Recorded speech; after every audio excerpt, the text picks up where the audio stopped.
Greetings from the grist mill located at Lequille, Annapolis, Nova Scotia. This is a replica of one from the time period of the early 1600s in France.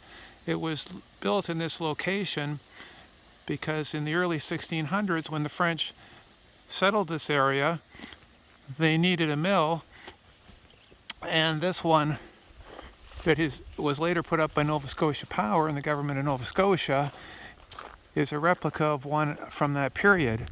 On the side of the mill, I'll just come around to it, are a couple of plaques that contain historical information which is of interest. And we can see as we approach here now, it's called Poutrincourt's Mill. It says, on or near this site in the spring of 1607, Poutrincourt, baron and soldier, erected the first grist mill in America. He was one of the 15 charter members, along with member 2, Champlain, Pontgrave, and Le Corbeau of Lord de Bontemps, the New World's first social club established at Port Royal in the winter of 1606-1607. The area surrounding the Annapolis Basin was Poutrincourt's private grant from the extensive fur trading charter of Sieur de Poutrincourt, which covered all of Old Acadia. The exterior of this mill is a reproduction of a water mill in France at the time Port Royal was founded. It is not a replica of Poutrincourt's mill because no record of the design of that mill can be found. Since the gallant French adventurers first settled here, the Lequille River has turned the wheels of 18 mills for grist, lumber, carding, and electric energy.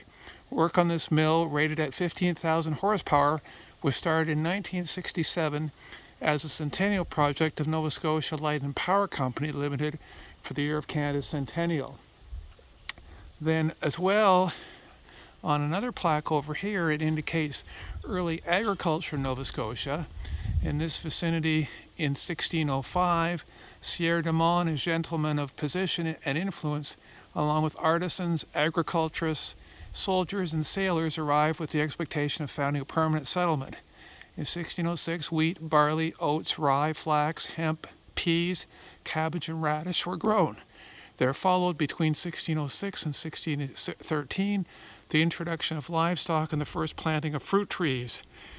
By 1636, in spite of the difficulties of the times, agriculture was established as a way of life within a radius of 8 miles of this monument. Husbands and wives with their families carved out the first farms in Nova Scotia, from which they produced much of their food requirements and sold produce to supply their necessities. Placed by Nova Scotia Institute of Agrologists, September 25, 1968.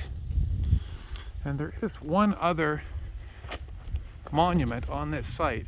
I'm just going to move over to it. It was erected by the Government of Canada prior to the construction of this mill, and it's located on the grass just underneath this willow tree here, and I'm approaching it now, but it's of interest for the historical information on it, and also that it helps to mark this location.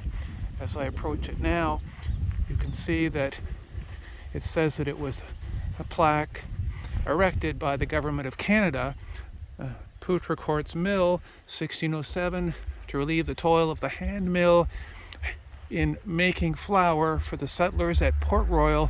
Sieur de Poutrincourt had a water mill erected on the Lequille River near here early in 1607. And the Lequille River just flows down through very close to us here in this location.